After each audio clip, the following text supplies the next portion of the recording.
En moyenne, la distance par rapport au cimetière et les maisons de repos, c'est 1,3 km. Vous êtes âgé sur la route, on vous coupe la route, c'est normal. Et si vous vous souhaitez, bon. J'ai eu un contrôle du chômage. Et là, la dame, elle m'a dit carrément, vous, à 55 ans, c'est même pas la peine de chercher, vous ne trouverez pas. C'est important de prendre soin des aînés. Ils ont pris soin de nous. Et je pense qu'il faut aussi prendre soin du personnel qui accompagne ces gens. C'est important qu'on puisse exister, que notre rôle soit reconnu.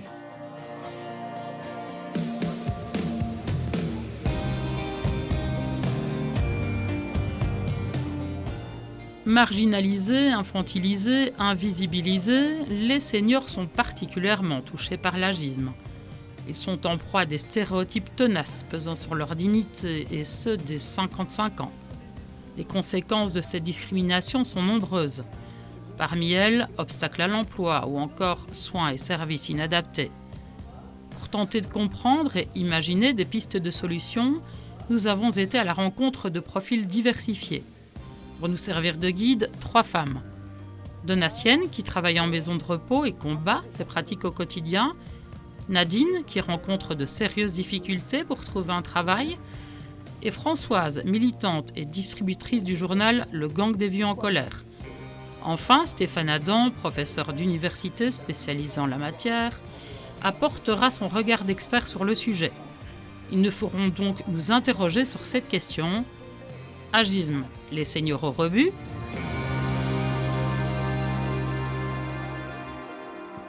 Bonjour. Bonjour, je viens déposer des petits journaux qui s'appellent Hold Up, qui sont édités par le Gang des Vieux en colère, donc, et qui parlent de tout ce qui est problème de discrimination vis-à-vis de l'âge, que ce soit au niveau des transports, que ce soit au niveau des pensions, qui souvent les gens ont tous des pensions très petites, et aussi... À 79 ans, François Sensweiler est très engagé dans la lutte contre l'agisme. Animée d'un souci de justice sociale, la Marbehannaise multiplie les initiatives visant à déconstruire certains préjugés. La diffusion d'un journal militant fait partie des actions que cette battante mène sur le terrain. Cette éternelle rebelle frappe donc régulièrement à la porte des associations, maisons de repos et autres commerces. Gentil mamie, gentil papy, non merci. Son objectif, sensibiliser le public et promouvoir des pratiques respectueuses et inclusives à l'égard des aînés. C'est pas parce qu'on est vieux qu'on doit forcément aller jouer aux cartes ou manger de la tarte ou faire des choses comme ça. Je n'ai rien contre les gens qui vont jouer aux cartes, ni ceux qui mangent la tarte, ni ceux qui vont en excursion. Mais c'est pas seulement ça, quoi. Quand on est vieux, on a encore pour moi, en tout cas, il y a encore un rôle social et culturel à jouer. C'est pas parce qu'on est vieux qu'on est plus rebelle, qu'on est plus revendicatif et qu'on est plus révolutionnaire. Et la société n'incite pas du tout à ça? Ah non, pas du tout. Il faut se battre. C'est une des raisons pour lesquelles je fais partie du mouvement de Gang des Vieux en colère. Déjà, eux, je trouve qu'ils ont beaucoup d'humour. S'appeler le Gang des Vieux en colère, c'est quand même drôle. Donc moi, c'est ça qui m'a séduit, le nom. Le journal s'appelle Hold Up. C'est très drôle, quoi. Et vous allez en porter dans différents endroits? Oui, je vais en mettre à la bibliothèque ici à Marbehan. Je vais en porter à la pharmacie, au magasin Cœur de Village, qui est donc une coopérative. Je vais en mettre aussi chez mon médecin.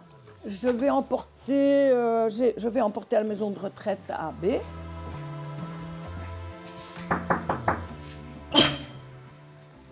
Bonjour Madame Drem. Bonjour. Comment ça va? Ça va aujourd'hui, oui. Je suis dans la lecture du journal là, pour m'informer. J'ai retenu, je ne sais pas si on parlait ici de la fraction numérique, que je ressens tout le temps. La fracture numérique. Oui, tout le temps autour de moi, on sent que il faut avancer, mais nous, on n'a plus l'âge. Je me rends compte que tout s'en va. On diminue les services aux personnes âgées. Et alors, les 70 ans d'âge, péremption, les gens qui ont 70 ans, la péremption, oui, c'est ça que j'ai noté. Oui. Âge de péremption à 70 ans. Je dis, tant qu'on a encore un peu sa tête, ça va.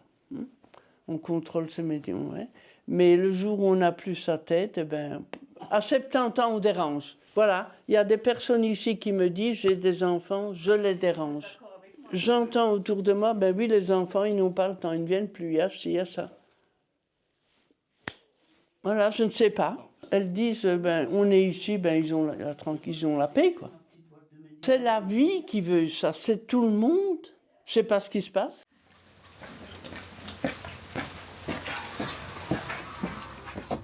Bonjour Monsieur Gertz. Bonjour Eduardo, Ça vous va allez bien? Ça va très bien, merci. Donc en rapport avec le journal qu'on a reçu de la magazine Ouais. contre la maltraitance de personnes âgées. Vous en avez discuté avec les résidents? Voilà, tout à fait. Et du coup, Ok. ce qui ressort le plus, c'est la fracture digitale. Ok, intéressant. Et ça vient un peu avec les cours d'informatique que j'ai Ouais. fait depuis un moment. Le problème de l'agisme, c'est que, alors que, donc moi j'ai une formation de sociologue aussi, donc alors qu'on sait que le nombre de personnes âgées va augmenter, eh bien en fait on reste dans une société qui est marquée par le jeunisme au contraire, hein, où tout ce qui va être mis en avant c'est l'innovation, c'est la créativité, c'est l'énergie, alors qu'au contraire tout ce qui est les acquis de compétences, la maturité, sont plus des valeurs qui sont portées de nos jours. Ça va se traduire au niveau même politique. Lors des dernières élections, j'ai interpellé les pouvoirs communaux en disant « Tiens, qu'est-ce qui est organisé pour organiser le transport de nos résidents ?» Eh bien, au départ, rien du tout. Alors, ce qui est intéressant, c'est que les personnes qui souffrent de ce type de discrimination, à un moment donné, vont intégrer ce regard. Et donc, j'ai été frappé par le fait que beaucoup de résidents que je sollicitais pour aller voter m'ont répondu « Mais à quoi bon ? De toute façon, nous, dans quelques années, on n'est plus là. » Je dis « Mais vous avez un rôle à jouer, vous avez un monde que vous allez laisser en héritage. » Et donc, je ne pense pas que ces résidents n'aient pas de culture politique, mais je pense que avoir été confrontés durant plusieurs années à des pratiques où finalement on ne leur demandait plus leur avis, eh bien fait qu'à un moment donné, l'individu va intégrer finalement ce regard et beaucoup de nos personnes âgées vont commencer à se dire mais finalement mon avis compte moins que celui d'un autre. Et ça c'est quelque chose qui moi en tout cas me révolte. Bonjour madame. Bonjour madame. Bonjour Annie. On change à présent de lieu mais pas d'univers puisqu'on reste entre les murs d'une maison de repos. Cette fois, c'est avec Donatienne Maquet que nous avons rendez-vous. La bastonnière s'intéresse depuis toujours à la question de l'agisme. Pour cette kinésithérapeute et référente démence, il est primordial d'écouter les désirs des résidents. Avec eux et en collaboration avec ses collègues, elle élabore ce qu'elle appelle un projet de vie. Là-dessus, on a amené le cadre, enfin les images, les photos qui sont importantes pour l'histoire de vie de Annie. Votre photo de mariage. Un grand amour avec Roger. Ben, je ne peux pas dire autrement, je mentirais. Donc en fait, le résident vient au moment de la réunion et c'est lui qui présente son histoire de vie. Il n'y a rien de tel que de la voir avec nous et que ce soit lui qui, quelque part, est investi dans les décisions qui sont importantes pour lui. En amont, on essaie de récolter toutes les informations qui sont importantes. C'est comme ça qu'on se retrouve avec ça. J'ai aussi toujours une demande vis-à-vis de la famille qui parfois aussi me donne des informations qui peuvent être importantes. Maintenant, je pense que parfois les personnes âgées, elles ont fait des choses avant et n'ont peut-être plus envie de les faire maintenant. Donc peut-être bien qu'elles aussi, elles ont envie de faire autre chose. Et on essaie aussi d'expliquer ça aux familles. Vous pensez quoi, vous, de ce genre de réunion? Que c'est très bien. On se retrouve un peu dans le passé et puis même actuellement, il y a des petites histoires qui reviennent à la surface parfois. Ce que j'aime dans la vie, quand il y a un peu de mouvement. La danse? Oui. On sortait, je n'ai qu'une sœur, et on sortait pour le plaisir de danser. Et avec Roger, vous aimiez bien danser? Oui. Un bon danseur. C'est un bon danseur, Oui. hein? Un homme gentil qui ne fait pas trop travailler, qui danse. Mais c'est magnifique. Ah mais il est pris. Beaucoup de choses plaisent, quoi. J'aime bien. Je trouve qu'il y a beaucoup de belles choses dans ce qui est peint, mais c'est pas moi qui l'ai fait parce que j'ai aucun nom pour ça. Et parlez-nous de la photo. J'aime bien la photo parce qu'on se retrouve avec des personnes qu'on connaissait quand on était jeune aussi, et c'est un point de repère et de plaisir, quoi. Hein. Prenez votre... Attends, voilà. dans la descente. Hein. Oui, oui. Dans les maisons de repos, on a parfois l'impression que les familles proches installent leur personne âgée comme s'ils le mettaient à la crèche, donc avec un contrat qui oblige la maison à faire ceci, à faire cela, à faire cela, sans tenir compte de ce que pensent vraiment et des besoins réels de la personne. Jusqu'à présent, c'est quand même eux les parents, donc quelque part, c'est encore eux qui ont le droit d'obéir ou de ne pas obéir. Parfois, on dit les personnes âgées sont plus grognons, etc. Mais est-ce qu'on les rend pas finalement grognons en les traitant d'une certaine façon? Je pense que d'abord, on les rend grognons parce qu'on ne leur demande pas leur avis.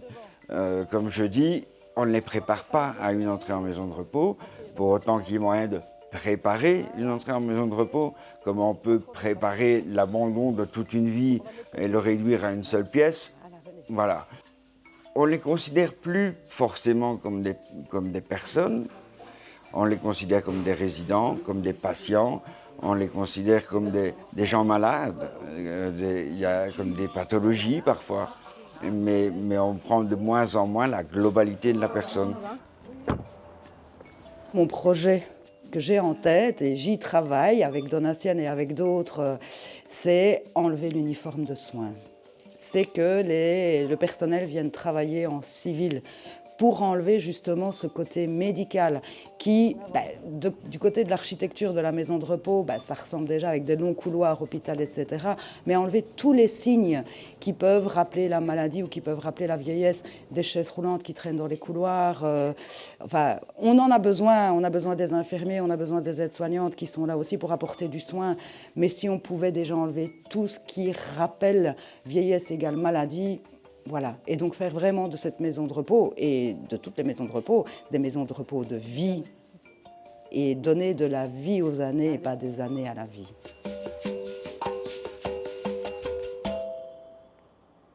Bon, allez, on va aller voir une fois s'il n'y a pas des offres d'emploi. L'agisme montre différentes facettes et commence plus tôt qu'on pourrait le penser. Exemple avec Nadine Devlot, 56 ans et victime de discrimination sur le plan professionnel. La Libramontoise a beau envoyer des CV, enchaîner stages et formations, elle essuie constamment des refus. À l'instar d'autres femmes de son entourage, on lui laisse entendre que son âge constitue un frein. Pourtant, Nadine reste déterminée à trouver du boulot. Alors, il y a combien de kilomètres là? Oui, on va prendre plus loin de 25 kilomètres comme ça. Peut-être qu'il y a un peu plus de chance. Quand on regarde, par exemple, sur Indeed ou quelque chose comme ça, quand on ouvre, il y en a plus que 100. Mais il y a des fois même, on sollicite et on ne te répond pas, ou on ne te dit même pas si c'est oui ou non. C'est franchement pas évident. Et je cherche dans plusieurs secteurs, que ce soit en vente ou n'importe quoi. Je pense qu'à mon âge, je coûte plus cher que les autres. Il y en a qui disent aussi ils sont fraîchement sortis des études. Il y a peut-être un peu plus d'aide à l'emploi pour les jeunes que pour les autres aussi. Je commence quand même à me poser la question. J'ai quand même pas mal de bagages. J'ai les langues quand même aussi. J'ai mon permis, j'ai ma voiture, donc je peux me déplacer. J'ai pas d'enfants à la maison. Je suis libre, je suis flexible. Donc il y a quand même quelque chose quelque part qui doit clocher, quoi. C'est parti! Alors ici, c'est un stage en immersion? Oui, une petite journée un peu pour voir comment on travaille dans un office de tourisme, voir comment on accueille les gens, ce qu'ils ont comme projet d'événement et tout ça, comment il faut mettre tout ça en œuvre, quoi, on va dire. C'est sympa de voir un peu tout ce qu'on fait parce qu'on ne se rend pas compte de ce qu'une maison de tourisme peut faire, quoi. Donc, Précédemment, il y a déjà eu un stage, il me semble, non, à Malagne? Oui, c'est ça. Là, j'ai fait un peu de l'accueil, du catering, j'ai fait à manger, fait de l'animation, j'ai fait du guidage. Il y avait une offre d'emploi, j'aurais bien voulu l'avoir, mais c'est pas moi qui ai été prise. Alors, est-ce que c'est mon âge? Je pense quand même, parce que bon, 56 ans, dans quel état je serai dans 4, 5 ans ou dans 10 ans? C'est ce qu'on vous dit? Eux me l'ont pas dit, mais je le ressens. Par exemple, moi j'ai eu un contrôle du chômage, et là la dame elle m'a dit carrément, vous à 55 ans, c'est même pas la peine de chercher, vous ne trouverez pas. On m'a déjà demandé par exemple, est-ce que tu penses que tu vas tenir le coup? Ça, pour moi ça sous-entend, est-ce que tu penses qu'à ton âge tu vas pouvoir travailler encore comme ça longtemps, quoi? Que ce soit en stage ou que ce soit en formation, je suis là tous les jours, je démarre à 7h, je rentre à 18h, donc c'est comme si je bossais toute la journée aussi, quoi. Donc j'estime que je suis... Enfin, c'est à moi à savoir aussi si je suis capable physiquement. Isabelle Bayens suit les mêmes cours que Nadine dans un centre de formation à Namur. Elle confirme, passé un certain âge, c'est compliqué de trouver du travail. En général, il met toujours en valeur que les formations ne sont pas assez, ne rentrent pas dans les critères de recherche qu'ils offrent comme emploi. Vous a fait sentir ou vous a dit carrément que vos difficultés de trouver, c'était lié à l'âge? Si on cherche dans un job un petit peu plus comme la restauration et tout ça, oui, ça on me l'a déjà dit. Les conditions actuelles, c'est qu'on doit travailler jusqu'à 67 ans. Moi, je vous assure, je postule à 2-3 emplois quasiment, on va dire, tous les 2-3 jours, pour pas dire tous les jours. C'est très fatigant, c'est épuisant. On refait des CV, on refait ceci, on refait cela, et voilà, on ne trouve pas. Donc moi, je demande, même aux politiciens, qu'est-ce que je dois faire pour trouver du travail? On a ce sentiment d'incapacité, qu'on est bloqué dans un système. Et si le caractère d'une personne n'est pas assez forte que pour surmonter tout ça, moi je pense qu'il y a des gens qui seraient même au bord du suicide.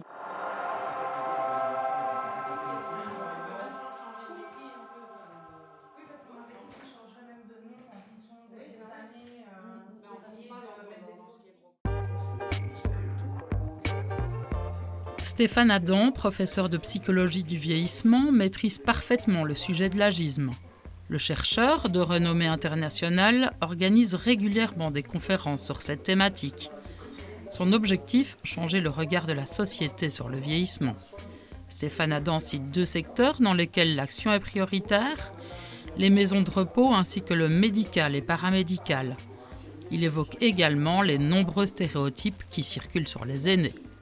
On a des stéréotypes, donc des représentations de la population. Quand on dit quels sont les 5 premiers mots qui vous viennent à l'esprit quand vous pensez à une personne âgée, on va voir sagesse, expérience, mais c'est plutôt en queue de peloton, mais en tête de course, c'est dépendance, maladie, tristesse, croûte, oui. Odeur parfois, donc fermentation, non, c'est pour la bière. Enfin bref, en tout cas, on a des mots qui ont une connotation assez négative. Donc on a des représentations, des idées reçues par rapport au vieillissement. Et qui sont des idées reçues, puisque par exemple, penser qu'une personne âgée elle est triste, c'est une fausse idée, c'est un stéréotype, puisque les études montrent qu'il y a 2 fois plus de dépression chez les jeunes qu'il n'y en a chez les personnes âgées. Donc ces croyances génèrent des émotions, et les émotions c'est plutôt de la compassion, de la pitié, et des comportements. Et les comportements, c'est soit de nier les personnes, et c'est ce que je disais, l'invisibilisation du vieillissement, ou alors le syndrome, le petit chat, viens mon petit chat que je vais t'aider, et donc on va être dans des comportements un peu paternalistes, condescendants, limite infantilisants et qui sont délétères pour les publics qui sont sujets à ces comportements. Les médecins sont peu formés à la question du vieillissement, ils ont une image plus négative du vieillissement que la population générale. Donc pour eux, un vieux, c'est triste, c'est dépressif. Donc ils sont beaucoup plus enclins à prescrire un antidépresseur quand c'est une personne plus âgée ou des anxiolytiques. Ces traitements, par ailleurs, n'ont jamais été testés chez les personnes âgées. Quand on fait des essais cliniques, on teste sur des jeunes. Les effets secondaires de ces traitements, c'est entre autres le risque de chute. Or, le coût du vieillissement, 70% du coût du vieillissement, c'est la gestion des chutes chez les personnes âgées. Et une personne âgée qui prend ces traitements a plus de risque de développer la maladie d'Alzheimer ou de mourir par le fait de ces traitements. Donc le médecin, sur ses croyances, prescrit un traitement qui coûte à la sécurité sociale et ces effets secondaires de ces traitements génèrent des coûts supplémentaires à la sécurité sociale. Et il y a une étude américaine de 2021 qui montre que 63 milliards de dollars chaque année, c'est le surplus de coûts liés aux mauvaises attitudes de traitement des médecins par méconnaissance de public des personnes âgées.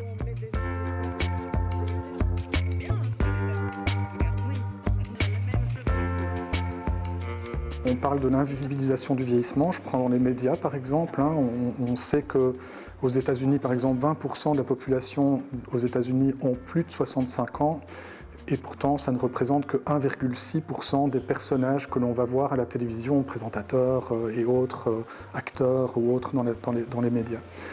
Et le peu de présence des personnes âgées, comme par exemple dans la publicité, c'est souvent dépeint de façon extrêmement négative. Mais c'est vrai dans plein d'autres secteurs. Des analyses des chansons américaines, si on met des mots-clés comme personnes âgées et vieux, il n'y en a pas beaucoup. Et souvent plutôt négatifs. Mais les personnages de dessins animés de Disney, il y en a très peu qui sont âgés. Mais c'est la vieille sorcière dans Blanche-Neige, Cruella, le Picsou, Vieux Radin, Merlin, il est gentil, mais il n'a pas toutes ses frites dans le même sachet, il est un peu foufou.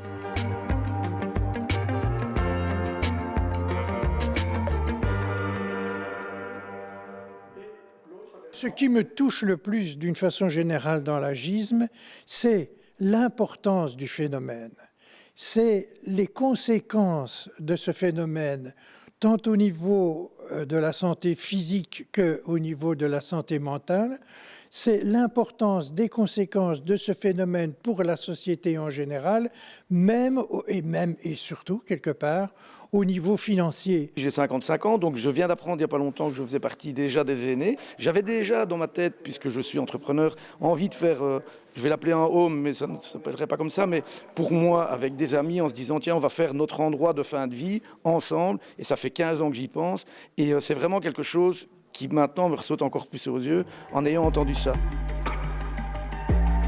Professionnels, médical, paramédical, culturel, services, accueil et hébergement, on l'a vu, les domaines touchés par l'agisme sont nombreux.